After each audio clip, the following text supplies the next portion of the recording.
Hey everyone, this is Michael Huber, and today I wanted to kind of walk through a detail that we did on a recent residential project. I don't know if you can see that or not, but after you get done designing the larger picture, you want to look at the individual rooms and see if there are details and things that you can do to reinforce the big idea.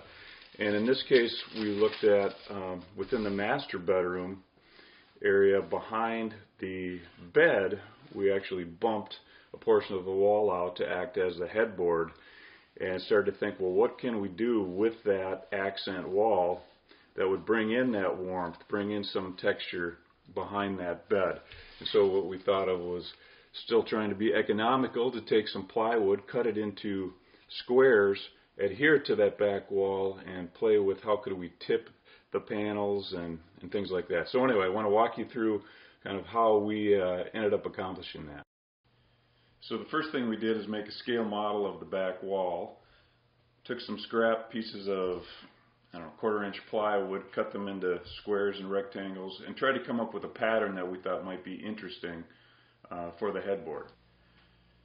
Okay, then what we did is cut our 1/2-inch pieces of plywood, in this case we used birch, into the squares or rectangles that we wanted, and then we used shims, masonite kind of squares. This is just an example of that, and placed them where we wanted the panels to end up being tipped. So we played with the grain orientation as well as what we wanted high, where we wanted to go low, those types of things to develop that pattern. Okay, so here we are with that larger test sample that we were kind of working on. This happens to be my daughter's bedroom.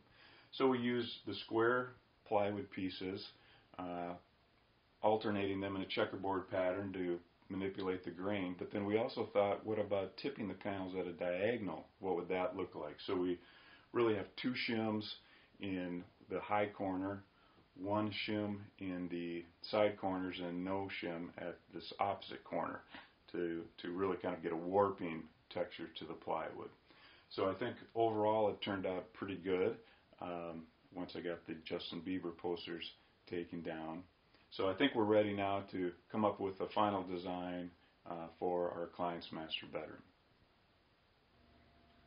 So here's the headboard being installed, the plywood pieces being put on the wall,